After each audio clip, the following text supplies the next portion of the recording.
Hacienda. Pantay Bata 163. Sa Abril pa ang balik trabaho. Hello po! Welcome back sa ating chikahan! Ka-OA ba? Ichichika ko lang yung mga iyo.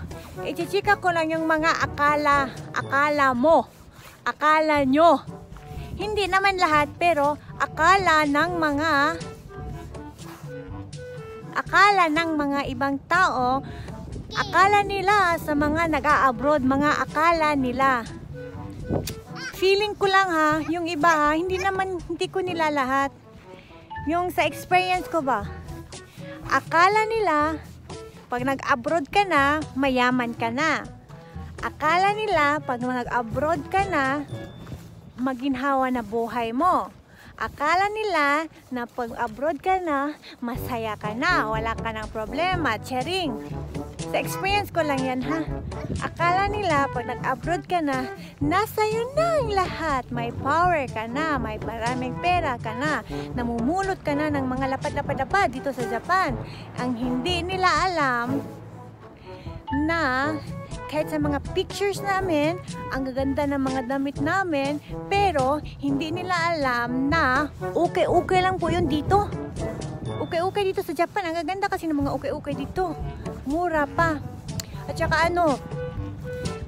yung pera, may pera dito pag nagtrabaho ka. Dalhin mo sa Pinas, malaki yan.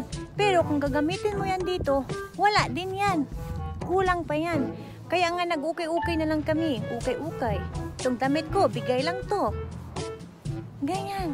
Tipid-tipid rin. Akala nila, bebe. Oy. Akala nila, wala ka ng problema ba sa pera. Ayan na, Come here. Pero po, sa totoo lang, hindi, ang ganda ng mukha ko.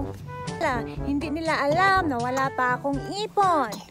Yung bahay namin, bahay kubo, hindi pa naayos.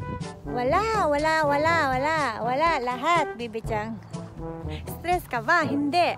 Nag-video lang ako kasi parang ang ganda ng mukha ko sa ganyan, Ayan lang po, wala kasi akong maisip. Bye-bye!